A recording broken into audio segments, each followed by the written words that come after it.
Perfecto, si te parece, Violeta, vamos pasando ya a la mesa con los queridos Maxi Abogados, David Peña y Federico Anaya, que ya estoy viendo aquí al Maxi Abogado. Federico, ya lo veo, así que le damos la más cordial bienvenida. Mi querido Federico, buenos días. Buenos días, ¿cómo han estado? Muy buenos días, querido. Se ve raro, Sí, se se ve ve raro. extraño. Federico Algo tiene está pasando. algo extraño. Te está Déjame, sucediendo. quito el Es tu video, cámara. lo vuelvo a poner y Ahí Ahí está. ya. está, Ahí está. perfecto, Sí, ya. Ahí está. perfecto. Muy buenos días, querido Federico. ¿Cómo Oh, estás? oh, oh, oh, no, sí está teniendo algún falso ahí. ¿Qué, Déjame, Vikingo, es un eh, falso lo que tiene? no estoy seguro, pero lo que voy a hacer es cortar otros programas para ver si se estabiliza. Ajá. Sí, bueno, mientras Federico arregla su cámara y el otro Maxi abogado David Peña se incorpora. Ah, ya está ahí. A ver, ahí lo vemos ya más estable. Eso. Bueno, Es la si fallita. se vuelve inestable, nada más quito la cámara. Ok, Buenos días a todas y a todos. pues sí, sí estás congelada, está tu imagen, está congelada. Leonardo Vikingo, ¿qué piensas que es? ¿Es un fallo en el cable de la cámara?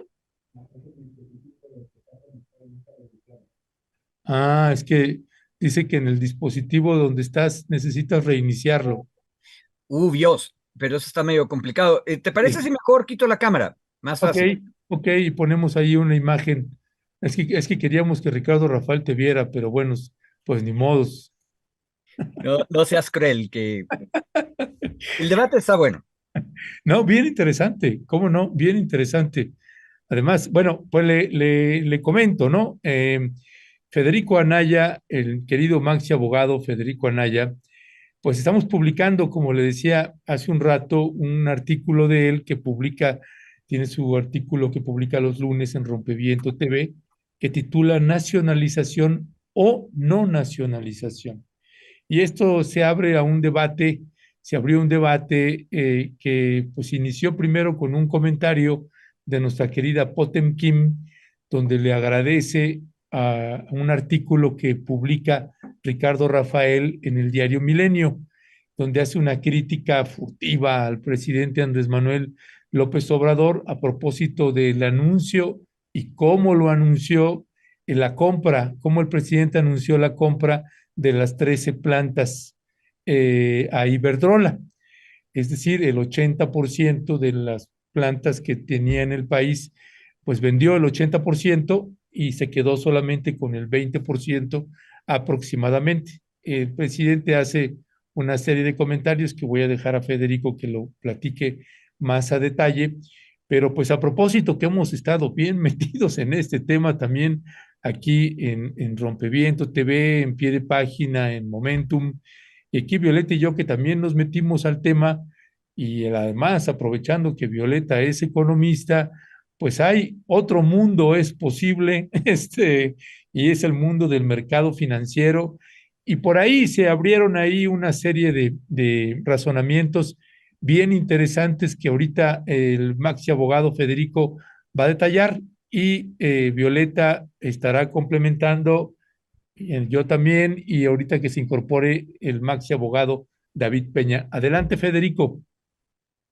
Bueno, a ver, primero, para quienes nos están escuchando, el gobierno federal está aportando una gran cantidad de dinero que va más o menos de 3.000 millones de dólares hasta 6.000 millones de dólares para que 13 plantas que generan electricidad, si mal no me acuerdo, 10 son de ciclo combinado, les ponen CC todo el tiempo, 12, lo cual 12. significa que usan gas natural y aparte algún otro tipo de fuerza para generar electricidad. Por eso son de ciclo combinado. La más interesante, por ejemplo, y que conozco bien, es la de Tamazunchale en San Luis Potosí, que quema gas natural, lo cual es mucho mejor que quemar carbón o combustóleo. Y por el otro lado, utiliza el río Moctezuma que es luego lo que se va a convertir en el gran río Pánuco, para generar electricidad. Bueno, esa se construyó allá por el año 2004, 2003, 2004, si mal no me acuerdo, y la construyó una compañía española llamada Iberdrola. Ahora, se compran, en resumen, 13 de esas plantas. El gobierno federal va a meter por lo menos la mitad más uno de lo que cueste esa operación, de tal manera que el gobierno mexicano adquiera el control de eso. Bueno, hasta ahí, eso es lo que es más sencillo de explicar. Pero una vez que el presidente avisó esto, y el presidente dijo muy entusiasmado que eso es una nueva nacionalización de la industria eléctrica, mucha gente empezó a criticar al presidente porque en realidad eso no fue tan así como él lo dijo. Pero, y aquí una cosa que me da muchísimo coraje es que quienes analizan las cosas, quienes tienen más control acerca de los detalles de las transacciones, deberían acordarse que su responsabilidad es clarificar lo que está ocurriendo y no enredar el debate. Entonces, a mí me dio mucho coraje que Ricardo Rafael simplemente agarrara y dijera, no fue una nacionalización. Bueno, así como lo dijo Ricardo, pues tampoco fue nacionalización la de López Mateos. O sea, así con ese estándar, la única nacionalización que hemos tenido es la de Lázaro Cárdenas, que expropió la industria petrolera. Y ni siquiera, porque en la industria petrolera también hubo una indemnización, o sea, le pagamos a las compañías petroleras. Y eso es una cosa importante a recordar, pero una expropiación es una especie de venta obligada. O sea, no es pregunta, yo me voy a quedar con tu industria y te voy a dar una indemnización a cambio, ¿sí? Si no, sería confiscación. Y en México nunca hemos tenido confiscaciones. Bueno, ahora, no me salgo del asunto. El problema es que esta compraventa es mucho más complicada que la que ocurrió en época de López Mateos y que lo que acabo de decir de la expropiación petrolera del 38. Primero que nada, lo que se iba a comprar estaba bien difícil de comprar porque la compañía española había construido sus plantas bajo un esquema muy extraño desde la época de Cedillo, en el cual al final de la historia las plantas iban a ser propiedad del gobierno mexicano a través de pidiregas. Pero eso es otra discusión que con Violeta tendríamos que analizar porque es otro esquema medio raro que tiene que ver con el mercado financiero. Bueno, en ese momento el control accionario, el control de operación de esas 13 plantas lo tenía una compañía española llamada Iberdrola. Y entonces el gobierno mexicano dice, te las compro. Dejemos de pelearnos. Iberdrola y el gobierno mexicano estaban peleando desde hace 2 o 3 años muy feo. Muchos amparos, declaraciones duras de un lado y del otro. Y entonces el gobierno mexicano dice, resolvamos esto, te compro tus 13 plantas, que representan el 80% de las operaciones de Iberdrola en México. Iberdrola dice, sí, de acuerdo. Bueno, la compraventa está pactada. Por eso la avisaron el gobierno mexicano e Iberdrola. El problema es que la realización de la operación se va a llevar a cabo a través de dos agentes. El gobierno mexicano va a utilizar un fideicomiso de infraestructura que se llama FONADIN. Es un fideicomiso creado por el gobierno, por cierto, desde la época de Calderón, ahí está, que lo que hace es canalizar dinero público de manobras, básicamente, para infraestructura. Bueno, pero si fuera el fideicomiso el que compra, eso sería más o menos difícil de explicar, pero no tanto, ¿verdad? Bueno, el problema es que el fideicomiso contrata a un agente que se llama Mexico Infrastructure Partners, MIP, que es una empresa privada cuyo negocio, o sea, lo que hace esta empresa privada, es organizar proyectos de inversión y decirle a inversionistas, ¿quieres invertir en este proyecto? Se lanza al mercado financiero y ofrece instrumentos financieros.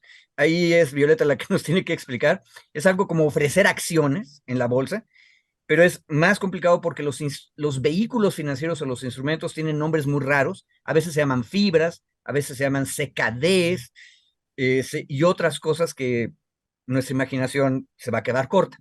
Pero el asunto es, MIP va a irse a los mercados financieros y va a decir, queremos administrar este proyecto de inversión con 13 plantas.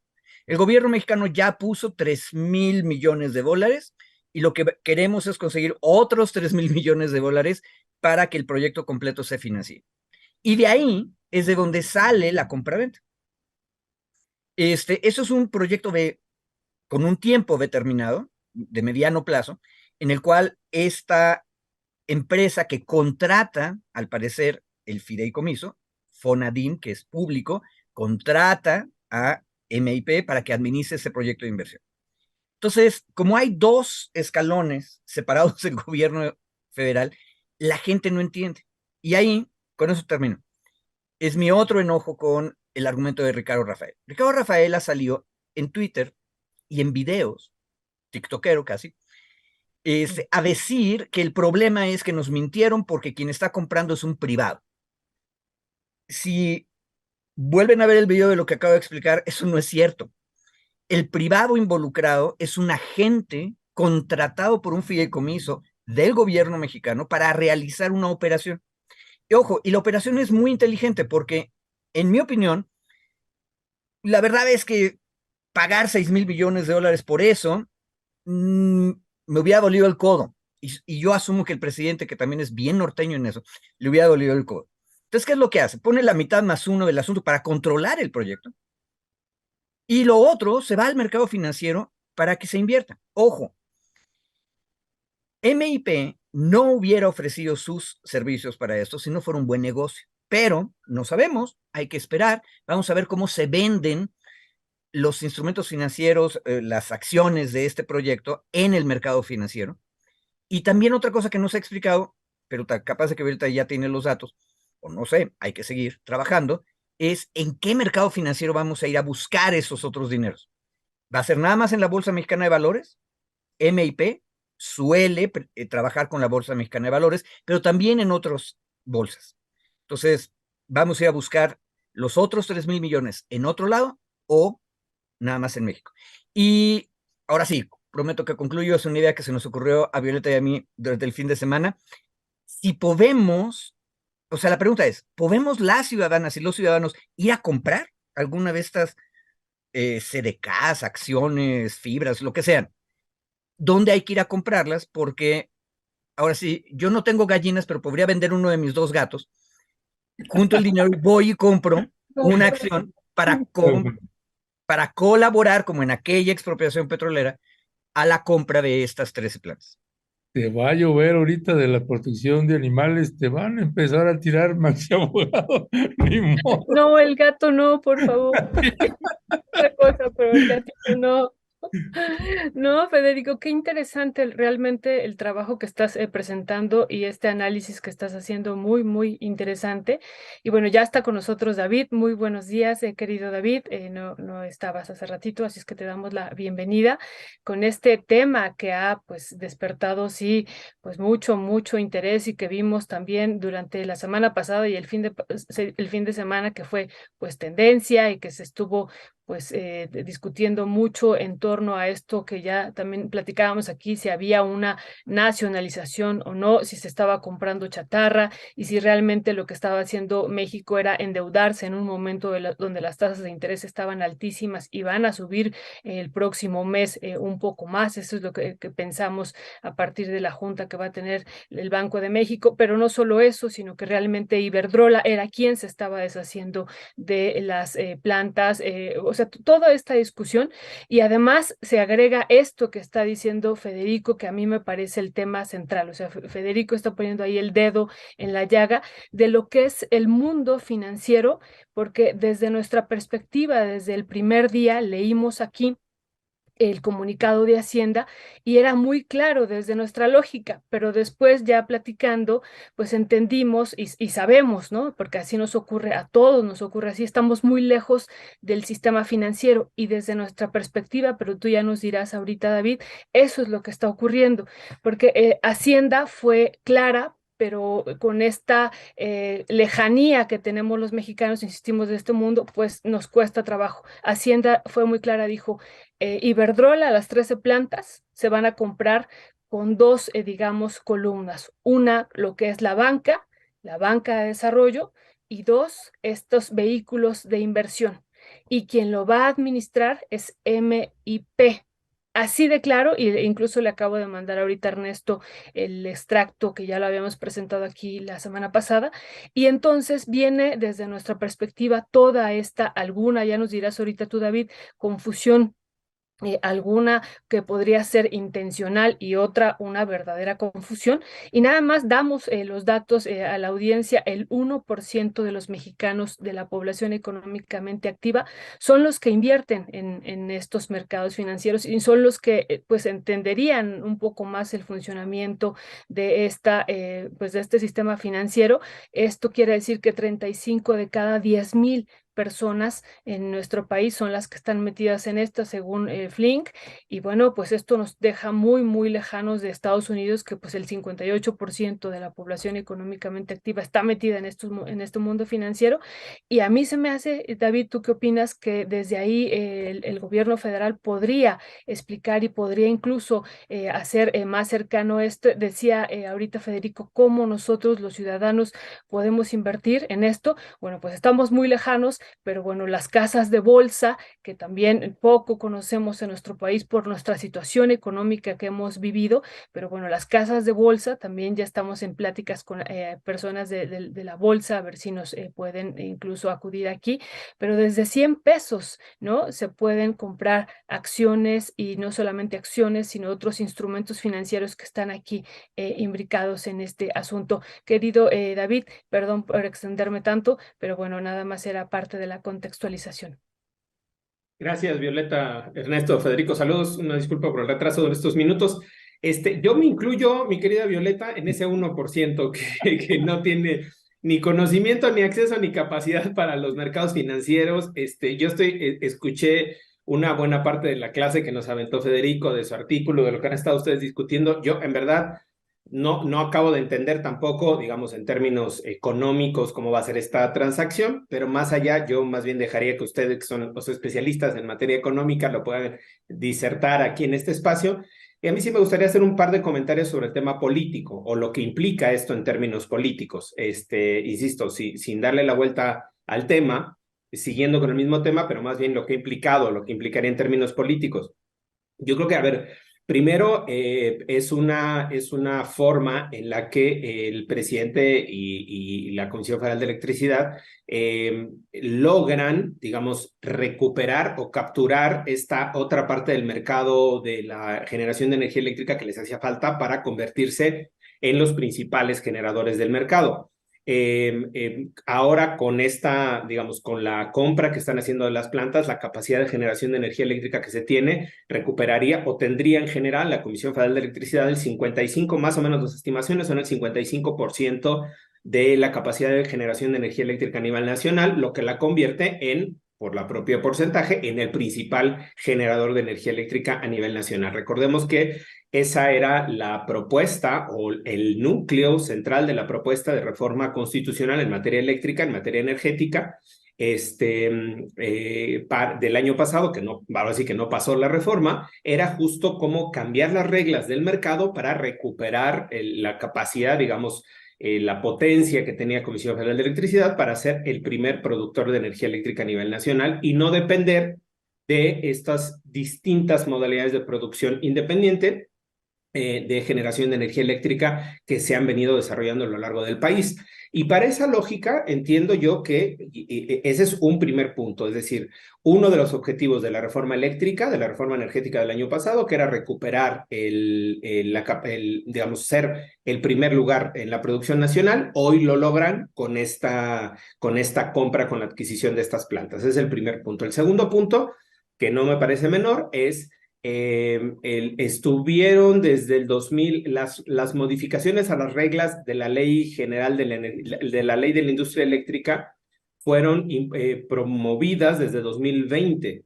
En estas primeras modificaciones o reformas a la Ley de la Industria Eléctrica se preveía un cambio igual en las reglas del mercado para favorecer a la Comisión Federal de Electricidad. Yo con los asegúnes de si la comisión está bien administrada, si es Bartlett, la historia y no sé cuál, digamos, es una empresa del Estado y me parece que sí está bien que tenga mayor fuerza, mayor control, sobre todo en un tema estratégico como es la energía eléctrica, digamos, con estas asegúnes de quien esté en este momento al frente de la empresa, ¿no?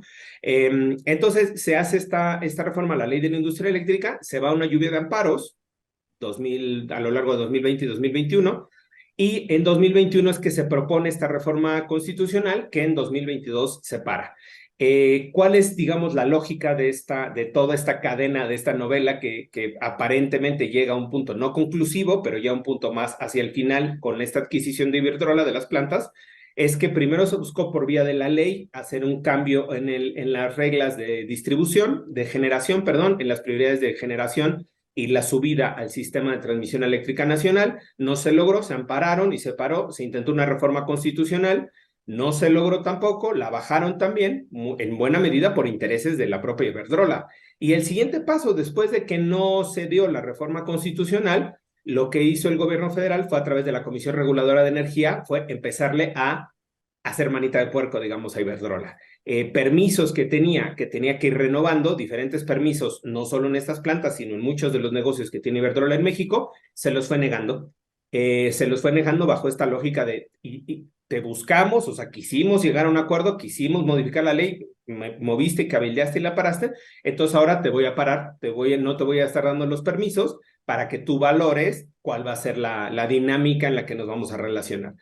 En esa posición, digamos, se les fue haciendo manita de puerco a Iberdrola, llegan a este punto de negociación, yo no veo la forma en que Iberdrola pierda, pero tampoco en que el gobierno tire el dinero a lo loco. O sea, me parece que es una negociación en términos económicos que le puede beneficiar a ambas partes, que tiene un beneficio obviamente para Iberdrola, pero también para México, como gobierno mexicano, digamos, a futuro en la inversión que están haciendo. Y lo que hacen es vende esta parte, yo digo, en esta parte de negociación cede la participación mayoritaria de Iberdrola de estas 13 plantas, pero mantiene un mercado importante también en México, es decir, no se va Iberdrola de México.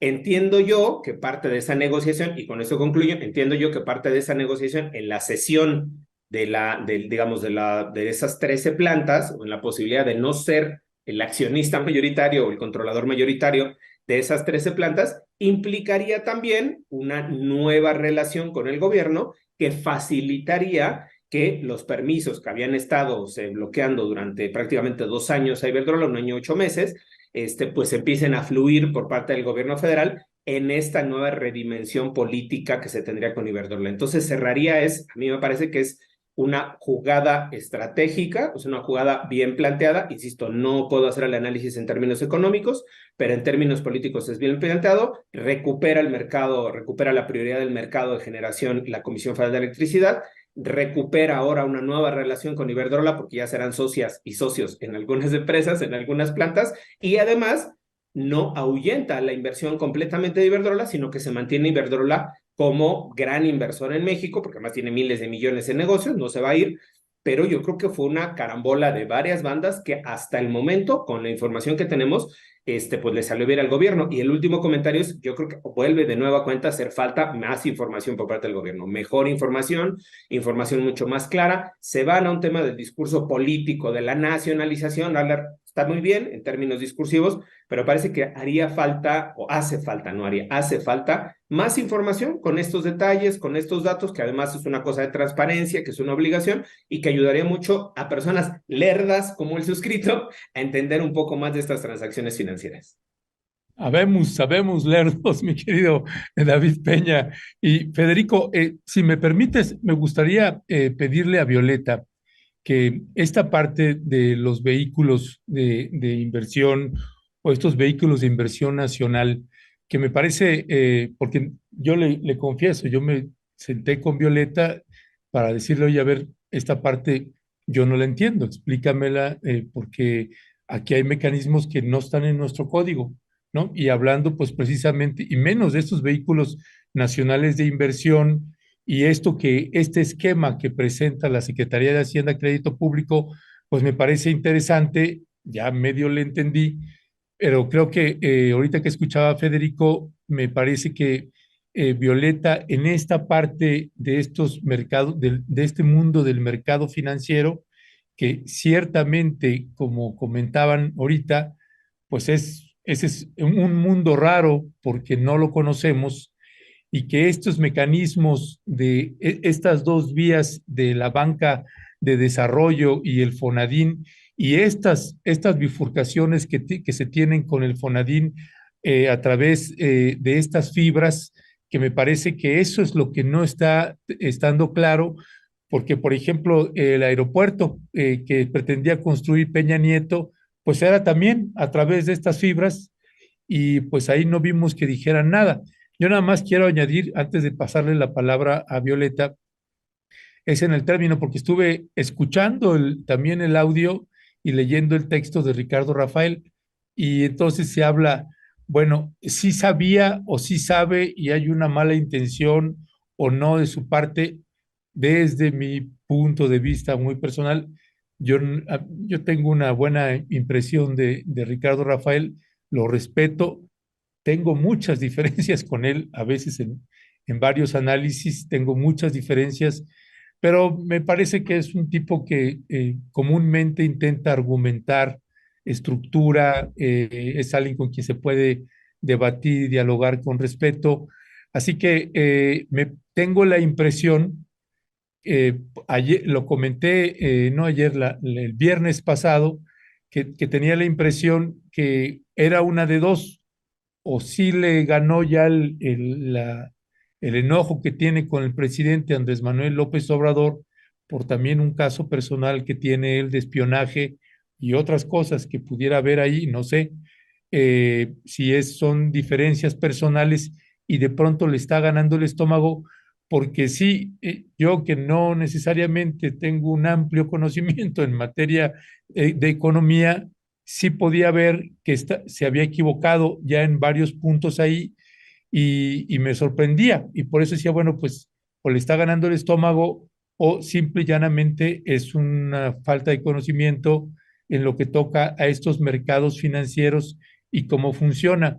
Entonces, por eso, si no les molestas, mis queridos maxi abogados, pues pedirle a Violeta que pudiera explicar desde el conocimiento que ella tiene, pues cómo es que funciona este mercado financiero y este planteamiento que, como bien dijo David, otra vez el gobierno mexicano le hace falta explicar cabal, de qué trata las decisiones que está tomando. Violeta. Sí, Ernesto, bueno, qué labor tan complicada, no venía preparada para esto, pero bueno, Pero ahí les va, pero ahí les va. no, creo que desde mi perspectiva hay varia información que todavía debemos esperar por parte del gobierno federal, que nos digan cuál va a ser en particular el vehículo de inversión específico que se va a utilizar, pero tú ya estás diciendo algo muy importante, Ernesto. Estás comentando esto que ocurrió hace algunos años con el proyecto que tenía de aeropuerto Enrique Peña Nieto, se inició y bueno, y parte del financiamiento fundamental se iba a hacer a través de una fibra. Y bueno, ahí nadie dijo nada, ¿no? Entonces también, como dice David y Federico, pues aquí hay muchos elementos también que se están tejiendo por parte de la oposición en términos políticos, eso por un lado, ¿no? Y también recordémosle a la audiencia que eso sí lo discutimos aquí durante muchas horas, pues es esta fibra Tren Maya con la que se iba a financiar y que también, bueno, hay que decir, varios proyectos del gobierno federal de este país y de otras partes del mundo se realizan con fibras.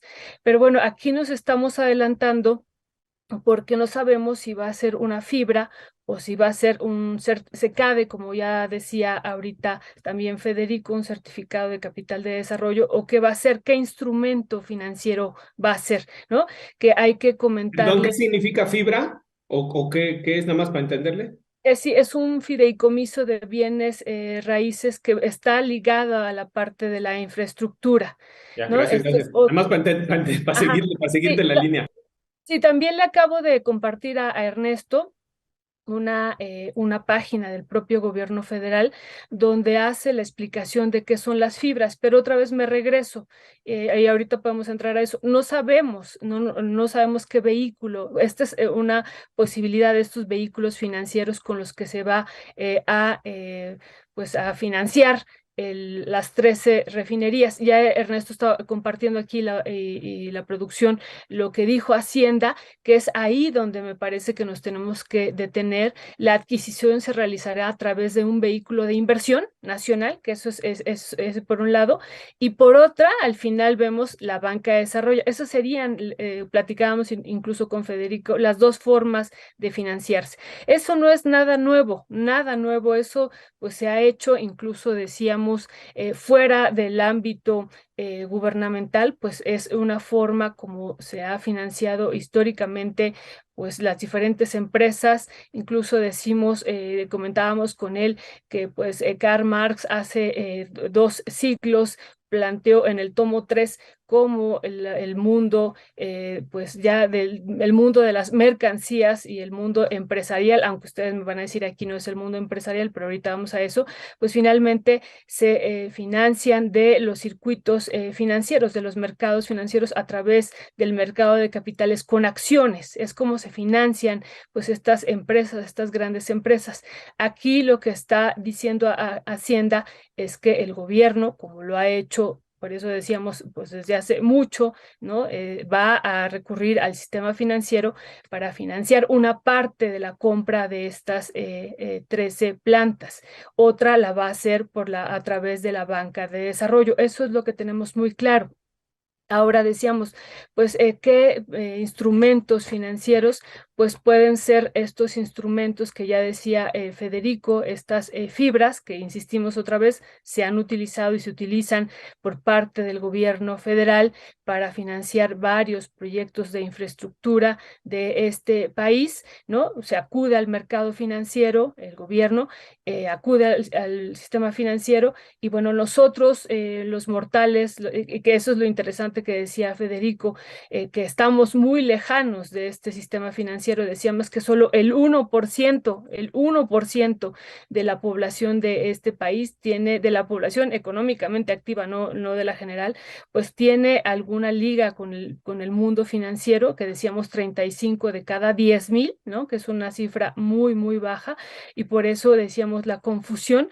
Pero bueno, todos los hombres y mujeres en este país, en teoría, digo, también eso tiene que ver mucho por la situación económica, podríamos ir a una casa de bolsa, no a un banco, sino a una casa de bolsa y comprar, pues, una fibra, un secade y bueno, invertir, ¿no? Y bueno, las inversiones pues son a partir de pues desde 100 pesos y ahí hasta pues miles y millones de pesos o de dólares, pero bueno, desde 100 pesos. Pero bueno, una situación que nos hemos encontrado permanentemente, incluso en las escuelas de economía, e incluso ahí, ¿no? Es la poca pues relación que tenemos en este país con ese mundo, ¿no? Prácticamente estamos ajenos totalmente a él, y desde nuestra lectura, esta parte de estar tan ajenos es lo que está ocasionando, decimos de manera, en algunas no intencional, pero a lo mejor en otras sí deliberada, lo que está ocasionando esta confusión de quién va a manejar y a quién le van a pertenecer pues estas 3 empresas. Y hemos llegado a escuchar incluso esta barbaridad de que el dueño va a ser MIP, cuando MIP, está clarísimo en el comunicado de Hacienda, es quien va a administrar, ¿no? Entonces, esto yo diría, no nos adelantemos, veamos qué vehículo de inversiones es el que se va a usar. Suponemos que van a ser las fibras o los ECADES, porque así ha sido, así es como se financian estos proyectos pues, de desarrollo y de infraestructura. Así lo han hecho históricamente los gobiernos, insistimos, no es algo nuevo. Es algo que se está llevando a cabo, una forma de financiarse, acudir al mercado financiero. Y bueno, aquí hay otro tema que también ahorita nos podremos detener en él una vez que tengamos más información, es que también es a partir de los ahorros de los trabajadores, ¿no? De las Afores y otras, que también pues se recurre a ellas y se financian estos fideicomisos a través de estos ahorros, pues que ya sabemos que pues, se crearon durante el gobierno de Carlos Salinas de Gortari con esta idea y este dogma de que ahorro se convierte en inversión. Y bueno, pues el ahorro forzoso que hemos tenido durante varias décadas aquí, pues muchos de estos ahorros forzosos se llevan a este mundo financiero y es una forma también de pues financiar estos proyectos de desarrollo, ¿no? Entonces, bueno, hay varios elementos aquí no considerados desde nuestra lectura por parte de la oposición y que ha querido llevar esto a un terreno político diciendo, pues es falso esto, quien va a ser el dueño va a ser MPI, cuando es muy claro que MIP, pues va a ser el administrador y es el administrador a través de Fonadín, ¿no? Que hay que decir que es fiduciaria, que también eso es otra cosa, ¿no? De Banobras, que eso también no se está diciendo, pero bueno, aquí también insistimos, parte pues de la confusión vendría de que falta explicar desde parte de Hacienda, pues estos otros elementos. Espero no haber hecho más bolas, de lo que ya, No, a no, nuestra no, querida no. audiencia van a decir, ¿qué? Pero perdón. No, no, no, no. Y mire, además, ya he platicado con Violeta, nos estamos comprometiendo, vamos a hacer una cápsula, con los elementos que hay. Como bien señala Violeta, faltan otros elementos que hace falta que el gobierno nos los proporcione. Y en esta cápsula, pues esta explicación de cómo funcionan estos mercados financieros en la propuesta que está haciendo el presidente López Obrador y poder también separarla de esto que señaló David, la parte política del manejo político que se está haciendo de esto y que nos parece que es fundamental. Yo cerraría con esta parte lo que estaba señalando al final de su intervención, David, que finalmente el gobierno pues sí recupera una mayoría, sí recupera una rectoría y que la siguiente administración que le toque, pues ya hubiera querido el presidente López Obrador cuando asumió la presidencia de la República recibir lo que él va a entregar, ¿no? Hay una enorme diferencia también en eso y la otra pregunta que arrojaría ahí a Federico y a Ricardo Rafael y a la audiencia en general, pues ¿esta noticia es algo para celebrar o es exactamente lo mismo? Porque a la hora de leer a Ricardo Rafael, que es la parte que dice, caray, este hombre me cae bien, ¿por qué está poniéndolo así? Porque pareciera como si fuera algo malo, una mala decisión y pues por más que le busco, no le veo la mala decisión. Pero bueno, Federico, A ver, agarro lo que acabas de decir, Ernesto. A Ricardo no le va a gustar, y esa es mi interpretación, precisamente por las razones que a ti y a mí sí nos gusta. sí, Lo dijo David, esta transacción, por más complicada que sea, significa aumentar la participación del gobierno mexicano a través de la Comisión Federal de Electricidad, en este caso solo como operadora y con este esquema financiero para adquirir las 13 nuevas plantas de su sistema, pero aumenta la participación del gobierno. Eso a ti y a mí nos gusta porque nos parece razonable que el gobierno tenga mayor control para tener una política energética congruente en todo el territorio. Y atención, no se vayan con la cifra facilona de pasamos de 33 a 56% a nivel nacional. No, vean el noreste de la República, que eso lo dijo el secretario de Hacienda, así como que nota de pie de página y nadie se la tomó en serio. Pero en Coahuila, Tamaulipas, Nuevo León y San Luis Potosí, ojo, que es donde tenemos una de las broncas de agua gravísimas y donde vamos a invertir lo de Tesla, ojo. Y Y es para, frontera con Estados Unidos.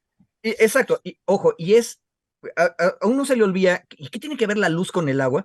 Todo, porque buena parte del agua que utilizamos para cualquier cosa la sacamos de los pozos y para eso necesitas electricidad que haga funcionar las bombas, ¿sí? Bueno, pero en esa región la participación de CFE era de solo 7%. Es la locura. O sea, el Estado tiene una participación ultra minoritaria en la generación de electricidad en una zona estratégica para el país, frontera con Estados Unidos. En otras palabras, fíjate, nos venimos a enterar gracias a esto de que corremos en los mismos peligros que Texas el día que haya una bronca climática. O sea, se pueden quedar sin luz todo el noreste. Bueno, este mayor control ayuda. Entonces, es una buena noticia. Pero, ¿por qué Ricardo dice que es una mala noticia? ¿Por qué Ursúa, el día de hoy, que publica en el Universal una crítica en contra del presidente diciendo que el presidente no sabe? No, el presidente sí sabe y utilizó los medios a su alcance para lograr mayor control. ¿Por qué a ti te gusta, a mí me gusta, a Ursúa no le gusta y a Ricardo no le gusta? Porque ellos creen que es mejor que sean las empresas privadas las que controlen. No veo otra razón posible. Pues ya, Y ya lo estaremos invitando, Ricardo Rafael. exacto. Ujú. Y ojalá nos aclare, pero el asunto es ideológico, en mi opinión. Y por eso es que necesitamos desde la izquierda, desde el progresismo, agarrar y explicar qué pasó. Porque mientras no se acabe el capitalismo, tenemos que utilizar todos los medios posibles para avanzar los intereses del pueblo. Y en esos medios está el mercado financiero. Y tenemos que vigilar muy bien qué es lo que está pasando y falta muchísimo de estudiar quiénes son los compañeros, espero que también haya compañeras, en MIP, a qué se dedican, qué tipo de socios jalan para sus inversiones. La mayor parte son fondos de pensiones, como ya nos dijo Violeta. Esas son preguntas que hay que hacer y hay que discutirlas en público. Y yo creo que eso es una cosa que Ricardo, por cierto, con todo y que no estemos de acuerdo con él en este asunto, está ayudando, porque tiktokeando y diciendo mentiras, en este caso, en mi opinión, está llevando al debate público cosas que tenemos que discutir todas y todos. Entonces, qué bueno que lo estamos haciendo y vamos a ver qué descubrimos, ¿no? Ya. Perdón, y antes, ahorita, Violeta, de darte la palabra, leo, por ejemplo, a Elizabeth Cuesta Hernández. Dice: Ricardo Rafael de la Madrid no hizo opiniones de ese tipo cuando gobernó su pariente Miguel de la Madrid. Mire, yo lo que le pedimos aquí es que, más allá de que usted tenga diferencias o no con Ricardo Rafael, el tipo hace sus planteamientos, argumenta, coloca temas que nos parece que son muy importantes y que vale la pena analizarlos, debatirlos. En muchas cosas coincidimos con Ricardo Rafael, en otras, pero no coincidimos nada. Pero de eso va esto, y que pues ahorita lo que estamos colocándole nada más son estos ángulos, y créanme que lo vamos a abordar todavía más a profundidad. Ahora sí, Violeta, perdón. No, para nada. Perdón, yo iba nada más para cerrar, perdón, Violeta, para cerrar la misma pregunta, Ernesto, nada más para el tema de es bueno, es malo. Me parece que en términos de lo político que yo planteaba, me parece que está bien que la propia CFE recupere, tenga más presencia, tenga más control, es bueno. O sea, en términos generales es bueno porque no dependemos de las empresas en un sector tan importante como es, desde luego, el sector de la generación de energía eléctrica. Pero, y yo ahí sí pondría puntos suspensivos, independientemente del tema económico, que ya lo seguiremos analizando y ver, ya aquí pidieron en el chat, hagan una infografía, hagan algo más claro para que nos puedan... Ya la tenemos, mira, aquí está. Ahí está, mira, ya se adelantó, mi querido chat, ya ven, aquí Nada todo es más que así. no nos ha dado la vida, pero ya la hicimos además con Federico, con Ernesto, y así es que ya está, es una infografía colectiva ahí que fuimos alimentando. Que bueno, pues ya aquí hay que hacer el anuncio y ya se va a subir ahora a Rompeviento para que vean la infografía que está elaborando. Y Y le yo vamos creo a pedir a Luis que la haga animada, además. Así. que para que sea más bonito. Oiga, y el tema yo nomás lo quería cruzar justo con a ver cómo decir, la administración que tenga la Comisión Federal de Electricidad, el que sea el generador prioritario o mayoritario de la energía eléctrica, el que tenga capacidades renovadas, el que se esté haciendo, digamos, toda esta renovación dentro de la CFE, lamentablemente, y yo ahí sí voy a poner el dedo en la llaga, no se está traduciendo en un cambio en la política al interior de la propia Comisión Federal de Electricidad, no se ha traducido en un cambio en las políticas de cobros, no se ha traducido en la transformación de las tarifas, y me parecería que si va aparejado una transformación de fondo y una recuperación del sector eléctrico y digamos, un fortalecimiento de la empresa paraestatal, tendría que ir aparejado de una lógica tarifaria distinta, porque las tarifas son las mismas que se fijan desde hace 28 años, más o menos, 26, 28 años, que se crean estos mecanismos de regulación, la Comisión Reguladora de Energía y todos estos otros mecanismos, siguen los mismos patrones neoliberales, siguen las mismas fórmulas neoliberales, no tienen una lógica desde este discurso social, uno, y dos, las y los usuarios que están en resistencia por altos cobros, por malos servicios, siguen siendo criminalizados por la Comisión Federal de Electricidad. O sea, es decir, es un discurso políticamente correcto, la nacionalización, la recuperación, claro, pero hay que criticar también la forma en la que está operando la Comisión Federal de Electricidad. Hoy justo, y hago comercial de los 2 o 3 que traigo el día de hoy justo hay una movilización en 8 estados del país donde se están cerrando carreteras, donde se están tomando instalaciones de la Comisión Federal de Electricidad, en Nayarit, Puebla, Estado de México, Ciudad de México, Veracruz, Chiapas y Oaxaca, para justo exigir un cambio en la política de la Comisión Federal de Electricidad. Hoy hay compañeras y compañeros denunciados penalmente por no pagar la luz. Hay una cantidad importante de compañeras y compañeros en procesos mercantiles para recuperación de cartera vencida, y la última que está utilizando Comisión Federal de Electricidad es la persecución mediante estos despachos o bufetes, estos que te hablan a las 3 de la mañana, a las 5 de la mañana, ¿no? Para hacer estos cobros, digamos, a la gente que está en resistencia por las altas tarifas de la energía eléctrica. Entonces, nada más, como colofón, me parece que es una buena noticia. Ojalá esto se traduzca en una política nacional también que beneficie directamente a los usuarios, más allá del tema discursivo de la renacionalización o no, del fortalecimiento de la Comisión Federal de Electricidad, que eso permita y se traduzca no en 5 o 10 años, que se traduzca en lo inmediato en un nuevo esquema tarifario, en un nuevo ajuste y en evitar o eliminar estas políticas de persecución que tiene la Comisión Federal de Electricidad. Gracias.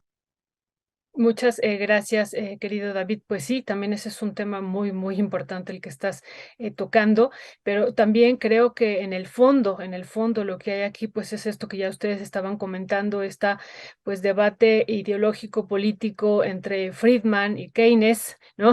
Aquí estaríamos, ya lo hemos comentado, entre si es el Estado o es el mercado, ¿no? Presentando al mercado, pues enmarcado en este dogma neoliberal como el gran salvador, ¿no? Como el que va realmente a quitar a la ineficiencia del Estado. Y bueno, pues lo que hemos visto es que el mercado ha funcionado como funciona desde que nace, ¿no? Desde que nace el capital, como pues rapaz, con un despojo brutal pues a las naciones. Y bueno, por eso también hay una vuelta en el mundo, y lo vimos de forma muy interesante una vez que vivimos la pandemia. Hay una vuelta a Keynes, ¿no? Digo, yo no soy keynesiana, pero hay una vuelta a Keynes, y que me parece importante también leerla, escucharla y pues analizarla también en ese sentido, y ver esta propuesta también en ese debate ideológico político que ustedes están planteando, que me parece a mí interesantísimo, ¿no? Entonces, bueno, no sé si tú quisieras agregar algo más al respecto, querido Federico, o pasamos al otro tema que ustedes también habían propuesto, que nos parece al otro tema de gran importancia, que es esto de la estación migratoria, esto que ocurrió en Ciudad Juárez, que bueno, pues hoy vimos incluso que se le hace una pregunta por parte de la reportera de periodista de Proceso en la mañanera al presidente de qué iba a pasar con el Instituto Nacional de Migración y con la política migratoria. Y bueno, hay una respuesta, pues me parece a mí tajante, del presidente, decir se va a continuar también en esta idea de defensa de los derechos humanos, vuelve a mencionar eso, dentro de la política, como parte de esta política migrante. ¿Qué decir sobre esto, querido Federico, sobre esto que ocurrió, que ya se había, pues ya lo hemos estado analizando aquí, pero profundizar en esto desde tu perspectiva? Mira, sobre la cuestión de la muerte de 40 personas en la estación migratoria de Juárez, tenemos que platicar muchísimo, pero yo quisiera ahorita comentar una cosa interesante. La revista Proceso publicó el día de ayer un artículo en el que reporta lo que ocurrió en la audiencia donde se reiteró la vinculación a Proceso de un guardia de la empresa privada de seguridad. Me parece son 4 funcionarios de migración y un migrante venezolano acusado de ser el que inició el proceso. Sobre esa nota me parece que es importante reflexionar jurídicamente en varias cosas. La primera, el responsable de la estación migratoria, Daniel N., como lo reportaron, alegó que él no era responsable porque él nunca lo nombraron. O sea, vean el nivel de la defensa. Tiene un defensor particular y el defensor particular dijo, pues como el señor no tenía nombramiento, entonces no es responsable de nada. Bueno, el Ministerio Público demostró que sí había un nombramiento y que sí era el responsable y fue vinculado al proceso. Bueno, la Defensoría Pública, o sea, el Instituto Nacional de Defensoría Pública lleva la defensa del compañero venezolano, el migrante, y pidió que el proceso se llevara en libertad porque no era justo que una persona que había sido víctima de violaciones a derechos humanos, primero, porque no debería haber estado detenido y privado de su libertad en ese lugar, y porque aparte tenía un derecho constitucionalmente protegido a protestar en contra de eso. Y tercero, porque era obvio que él no podía querer y aceptar la muerte de él mismo y de sus compañeros cuando hizo la protesta. Sí, la protesta incluyó quemar unos colchones, pero es obvio que él no deseaba matar a nadie ni suicidarse. Está protestando, que es un derecho constitucional. Y tenía la responsabilidad, primera, de no tenerlos ahí, porque los arrestos administrativos no pueden durar más de 36 horas. Segundo, de tener mecanismos automáticos para preservar la seguridad de todos. Ojo, en ese mismo artículo, en Proceso, se lo recomiendo mucho, la historia es que la culpa es que se les perdió la llave y que después la encontraron en un cajón. Es ridículo. Entonces, Gesaín, que es el nombre del venezolano, pidió, ok, si me quieren acusar, acúsenme, pero yo necesito estar en libertad mientras está este proceso. No se concedió, eso me parece que es una injusticia tremenda y habrá que ver qué es lo que hace la Defensoría Pública Federal para combatir esa decisión. Pero, y termino, el último comentario interesante es que el juez de control, al momento de tomar su resolución, y eso fue en público de la gente, hizo el comentario que quienes deberían también estar ahí eran el responsable del Instituto Nacional de Migración en el estado de Chihuahua y las demás autoridades. Y aquí hay una cosa importante y esencial. En el mismo número de procesos, ustedes van a encontrar un artículo de opinión de Tonatiu Guillén López, que fue comisionado del INM al principio de la administración López Obrador y que salió cuando Trump hizo lo que hizo. Y dice con toda claridad, teníamos que hacer otra cosa y todavía tenemos que hacer otra cosa en materia migratoria. Y lo que no podemos hacer es militarizar el sistema. Ojo, el responsable del INM en Chihuahua es un contraalmirante retirado. Y eso nos está dando la idea de que la política sigue siendo la misma de siempre en migración, que es detener, reprimir.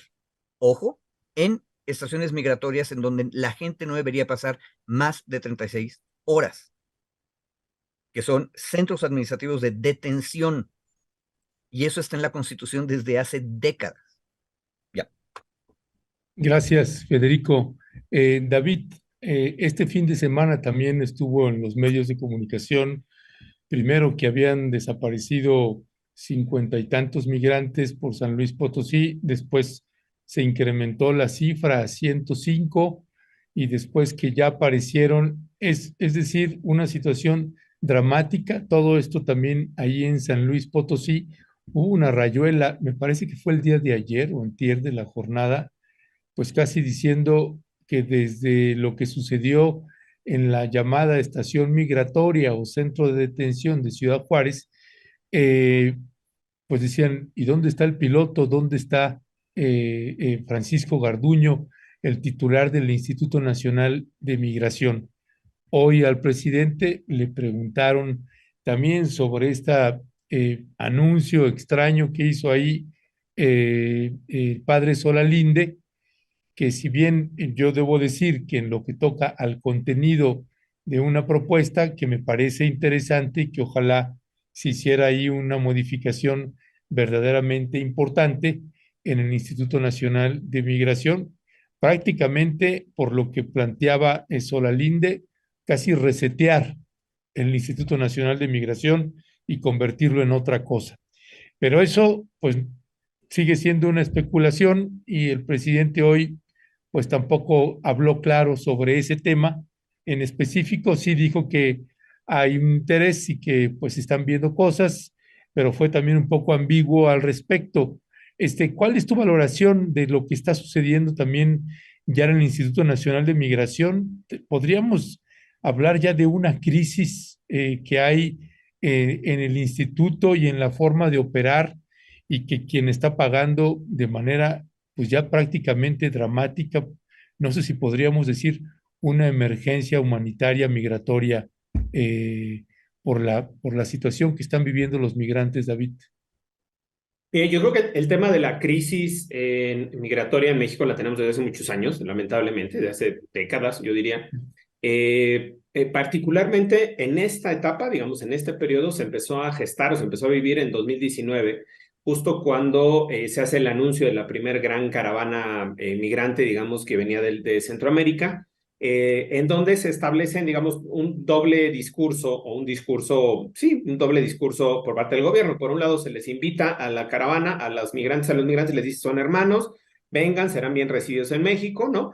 Pero paralelamente, por las presiones de Estados Unidos, pues cambian, digamos, en el discurso de tener un discurso bastante humanitario, digamos, en términos de derecho internacional humanitario, imponen o acuerdan cierto tipo de medidas con Estados Unidos cuando estaba todavía Donald Trump de presidente, en esta lógica de control de flujos migratorios, por llamarlo en el mejor de los sentidos, ¿no? Recordemos que en ese momento se manda a la Guardia Nacional al sur del país, lo criticamos aquí fuertemente, se manda a la Guardia Nacional a vigilar las fronteras, se establece un segundo control, gran control migratorio en el Istmo de Tehuantepec, y a partir de ahí, digamos, se establece una lógica de militarización o de control policíaco de la política migratoria.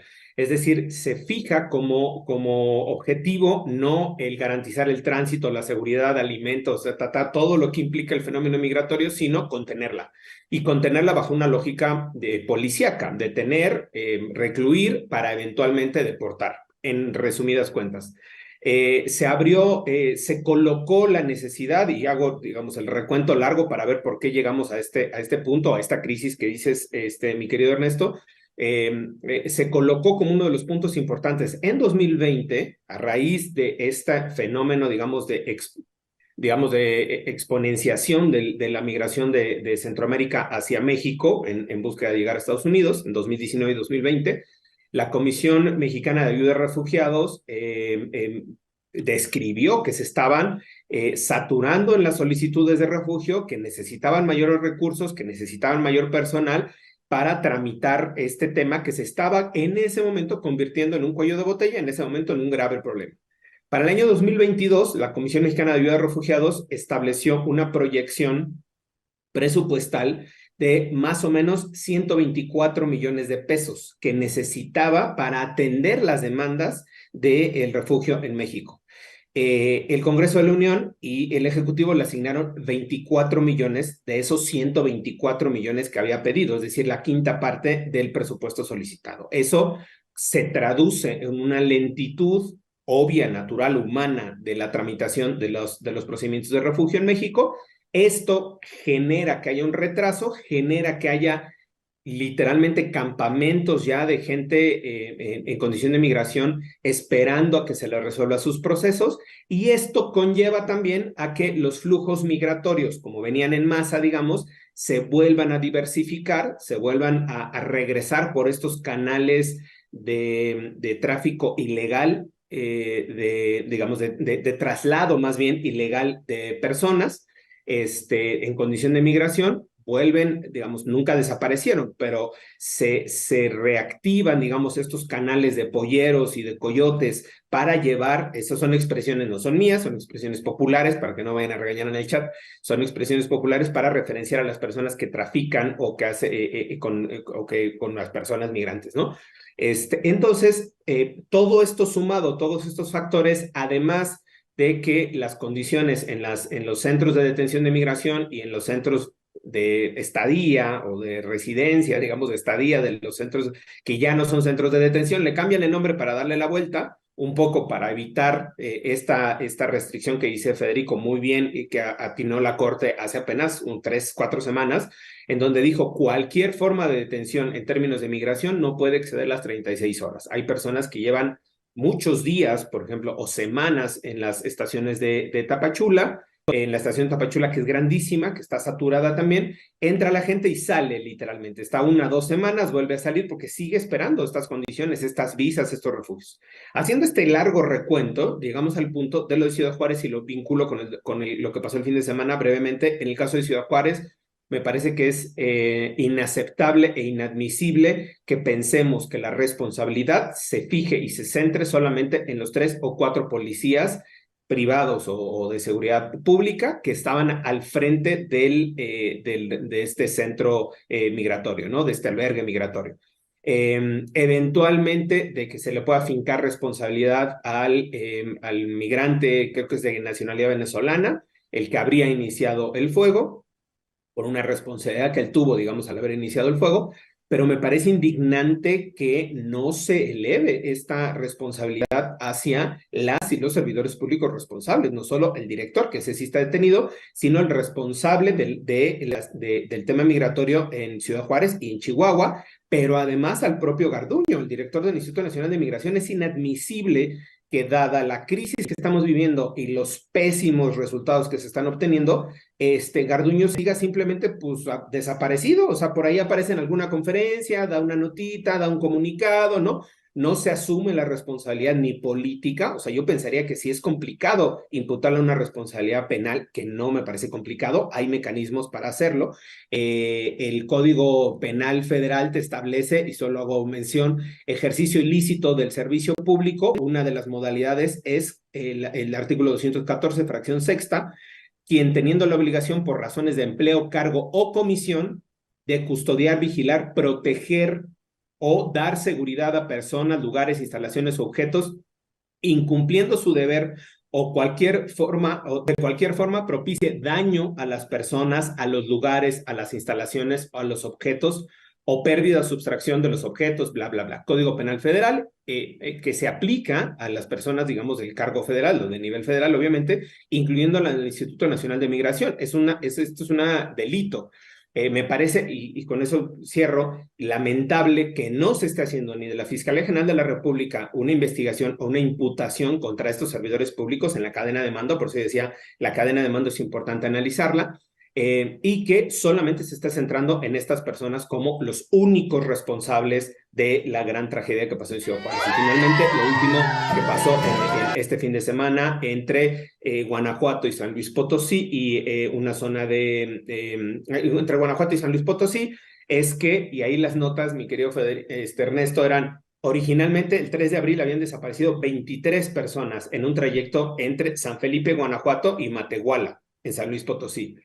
Cuando se denuncia la desaparición de estas personas, gracias al GPS, ahí es importante, al GPS de una de las camionetas que transportaba a las personas, las autoridades se enteran que no eran 23 personas las desaparecidas, sino 105 personas desaparecidas, privadas de su libertad, secuestradas por el mismo grupo criminal bajo esta misma lógica de que eran personas migrantes que habían contratado servicios de polleros o de coyotes o como se llame, de diferentes empresas para trasladarse hacia los Estados Unidos y que en ese trayecto estaban siendo secuestradas. Algunas de ellas llevaban 10 días secuestradas sin que ninguna de las autoridades interviniera y sin que el Instituto Nacional de Migración se diera cuenta, sin que nadie se percatara de que había más de 100 personas detenidas, desaparecidas, secuestradas en Matehuala, simplemente pues porque pues son invisibles. Este tema del fenómeno de la migración es invisible y ahora nos dimos cuenta cómo no solo hay complicidad, perdón, de las autoridades locales, sino también al parecer de autoridades estatales con estos grupos delictivos que sabiendo que operan, sabiendo cómo operan, simplemente los dejan operar. 100 personas secuestradas en diferentes momentos que fueron localizadas y rescatadas en este lugar en Matehuala, en esta zona de Matehuala. Sabían las autoridades que funcionaban así, que operaban, extorsionaban, secuestraban a migrantes y simplemente ninguna autoridad volteaba pues para asumir su responsabilidad, ni el gobierno de San Luis Potosí, que es del Partido Verde, ni del gobierno de Guanajuato, que es del PAN, y ahí sí hay diferentes partidos. El presidente municipal de San Felipe en Guanajuato es del Verde también. Entonces, habría que revisar, me parece muy importante el tema de responsabilidades también en este otro tema de lo que sucedió el fin de semana. Pues muy completo todo lo que estás comentando y muy complejo además, David, ¿no? Con muchos entramados ahí. Pues ya realmente son las 11:23. No sé si tú quisieras cerrar en un minutito, querido. Yo no había visto la hora, hasta ahorita estoy sorprendida. Querido Federico, en un minutito con este tema también de gran importancia, lo que ocurrió en San Luis Potosí. A ver, solamente me recargo en lo que dijo David al final. El Instituto Nacional de Migración simplemente no parecía tener idea de lo que estaba pasando. Un monero, no me acuerdo cuál de todos, pero no fue de la jornada, si mal no me acuerdo, lo puso muy bien en una caricatura. O sea, se reporta que andaban buscando 30 y que encontraron 100. Eso da una idea del caos que está realmente ocurriendo.